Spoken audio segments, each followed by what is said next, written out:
Hi guys, my name is Natalia and welcome back to my new video. Today I wanted to do some fantasy series recommendations. So basically I'll be just talking about my favorite fantasy series. There's still so many good ones that I have not read and that are on my TBR. So this list will probably be expanded. I might make part 2 of this video at some point. But yeah, so as of today, these are some of my favorite fantasy series. So I decided to maybe turn it into like a ranking and do top 5. So let's get into it. First of all, number 5, I decided to put there the Angel Fall trilogy. So we've got Angel Fall, World After, and End of Days. I think this one is not as popular as the other series that I'm going to mention, but I did enjoy it a lot. So my favorite book out of these all three is definitely the first one, Angel Fall. It was just so good. I gave it 5 stars. The sequel was the weakest one. I gave it 3.5 stars, but I mean, I still enjoyed it. So, and this one I think I gave 4 stars. But like overall, I do enjoy this series and it gets like a solid 4 stars from me. So you may be wondering, what is it about? So as the title suggests, this is like a post-apocalyptic fantasy novel, and so in this book angels are kind of portrayed as these destructive creatures, and they come down to earth and they basically destroy it, and everything is a mess, and people are also kind of are against each other in the situation. And we have our protagonist Penryn. She has a mother who is a little bit emotionally unstable, and she has a sister who is a small girl on a wheelchair, so she does require a lot of care. But unfortunately, she ends up being kidnapped by one of the angels, and basically this book is about Penryn trying to find her sister and save her. And she is teaming up with one of the angels who isn't as bad as the others, I guess. And later there will be like a romance involved with this angel. It's like a slow burn romance. It does take some time to unfold. But overall, this book, it's pretty dark, I have to say. It has some like very drastic scenes and descriptions from what I remember. But it was just so good, especially this first book. I just loved everything about it. So yeah, I do recommend this series if you want some like post-apocalyptic fantasy and some paranormal romance in it. Then this series is really good. Okay, this series that I put in number 4 is Vampire Academy. So it has 6 books. Right now I have only 3 with me, but I have read all of them. So we've got Vampire Academy, then we've got Frostbite, next is Shadow Kiss, and after that we've got Blood Promise, Spirit Bound, and Last Sacrifice. So this is a pretty old series. When did it come out first? I don't know, 2007 it says. So I first read it when I was in high school, and now I'm currently like in the process of rereading it, and it used to be my number 1 series. Now it obviously is a little bit lower, it's number 4, but like I still love it so much. And I don't know if it's just me feeling like sentimental and feeling nostalgia when I read it, but I just love it so much. So what is it about? Basically, in this world, we've got, well, obviously vampires, and they live they live in our normal world, but they do have like this communities where they live together. So for example, our protagonist Rose, she and her best friend Lisa go to this academy, Saint Vladimir's Academy. So it's basically an academy only for vampires.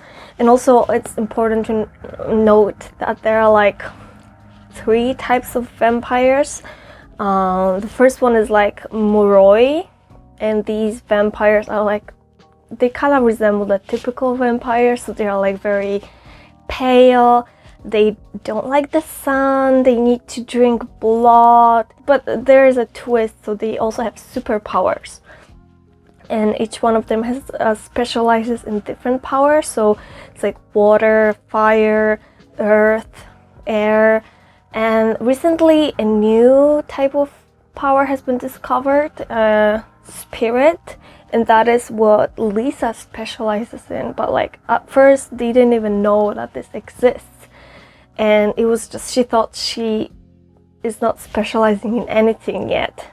But then they started to find out more about this spirit and her powers and what she can do with them. So this is actually what this first book is kind of about. But then later also her best friend Lisa is kind of in danger because someone finds out about her powers and wants to use them. But basically each book is about like different things happening and different struggles, so I'm not gonna go through what happens in each book because even I don't remember all of them.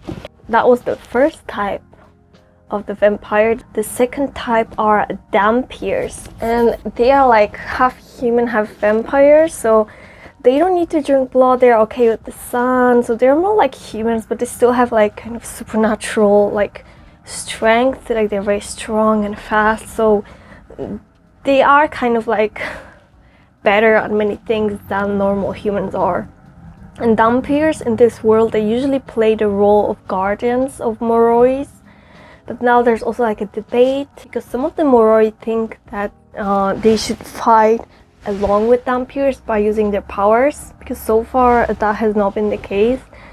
Only Dampiers were like fighting and protecting the Moroi, but it's still like a controversial topic in this world. And then we have the last type of vampires, which are Strigoi, and these are like the most dangerous ones and the most powerful ones. So they basically have like no moral code. They are okay with killing, whether it's humans or vampires. They just want power and they just want to kill people in order to get blood. So basically Moroi and Dampiers need to be very careful, because the Strigoi can like attack them at any time. So this is basically like the world that was created in this series, and I don't know, I just love it so much.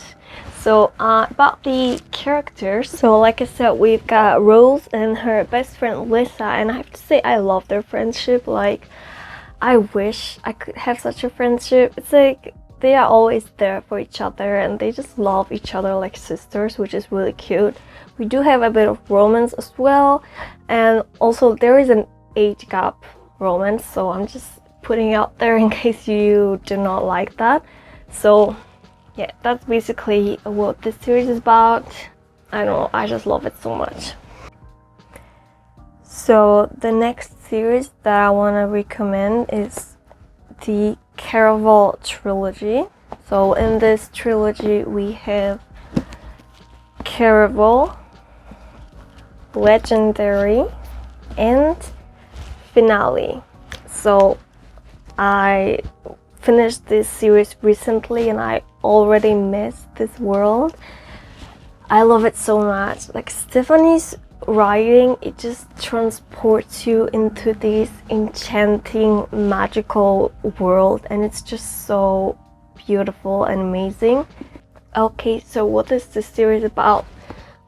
We have this man who calls himself Legend, but basically his identity is not revealed at first, but he has magical powers and he uses them to make this like magical game slash performance where the audience can participate in it, and they have like tasks to do, and there's usually like one goal that they need to reach in order to win, and it like mixes illusion with reality, so it makes you kind of confused about what is real and what is not. So it's very unique and interesting. It's unlike anything I've read before. I loved it so much. So yeah, we've got this Caraval and we've got Scarlett and her sister Tella, who are kind of living on like a small island that they cannot leave because of their abusive father. But Scarlett's sister tricks her into actually going and participating in the Caraval. So they end up participating and it gets very interesting. So it is like a fantasy with a sparkle of romance, and there's always lots of things happening, so I was not bored at all. But I have to say, the first book is my favorite. I gave it 5 stars and it will forever have a special place in my heart. I think the Legendary was my least favorite. Here we actually get Donatella's perspective, and she is the one who participates in the Caraval, but I didn't like her as much as Scarlett, so this book got 4 stars from me. Okay, if this looks like it's being recorded in a different time of the day, it's because it is. So I was editing and there was some like weird background noise in the second part of the video, so now I need to re-record it, but it's okay. So lastly, I finished talking about the Caraval series, or I almost finished, so I need to add that I gave 5 stars to Caraval, then I gave 4 stars to Legendary, and lastly I gave 4.5 stars to Finale. So now let's move on to the second place, and I put here the Folk of the Air series. So we've got The Cruel Prince, The Wicked King, and The Queen of Nothing. So I love this series so much. I gave all 3 of these books 5 stars, so I think I should tell you that I think this series is just amazing. So in this series we follow Jude, who is like one of my favorite female protagonists of all time. She's just awesome, and she is a human girl, but she's forced to grow up in the fairy world along other fairies.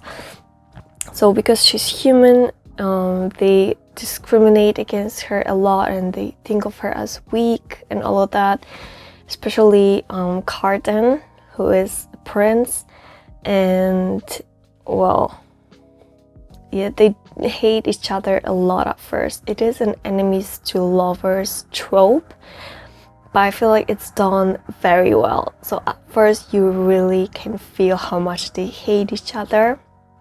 Then slowly they start to get to know each other, and slowly it begins to grow into something more. And like in the last book, you can feel how much they love and care about each other, and it's so beautiful. This trope is so well done in this series. I love it so much. But yeah, other than this romance trope, there's a lot of like plot twists, a lot of betrayals, political intrigue, just so many things happening. It's action-packed. All of these books are action-packed, and I just cannot recommend them enough. I love them, and I think you should read them if you have not already. And we finally move on to the first place. Dun, da, da, dum. I put there the Six of Crows duology. There are just no words to describe how much I love this series and how good it is. So in this duology, we follow a group of thugs, and so it contains like a found family trope. So they're not related, but they're just become like family to each other, which I love so much. And we have a multiple POV in this book. There are 6 main characters, and we actually get a point of view of everyone, each one of them. But I think it's really good because it really helps you get to know all of them more. And honestly, I love all of the main characters. I love all of them so much, and I love all of their points of view. So I think it was very well written. They are offered a chance at a heist where obviously they can get a lot of money. It's very difficult, almost like impossible to do, but they agree to do it. So this is what this book is about, basically. Yeah, there's lots of plot twists. It's action-packed. It's funny. The characters are amazing, like I said, and they just feel so real. And also this one, it's one of the very few books that made me cry. I was bawling my eyes out. This series, it has such a special place in my heart, and literally half of my favorite book quotes come from this series. So many amazing quotes, so many funny quotes as well. I cannot recommend this series enough. If you haven't read it yet, go and do this right now. This is, well, I gave both of these books 5 stars, but this is like 6 stars for me, actually, or like infinite stars. That's how good it is. Okay guys, so that was the last book series that I have to recommend, and I hope you enjoyed this video. Don't forget to like and subscribe, and I'll see you in the next one. Also, let me know your favorite fantasy book or fantasy series in the comments below. Okay, bye.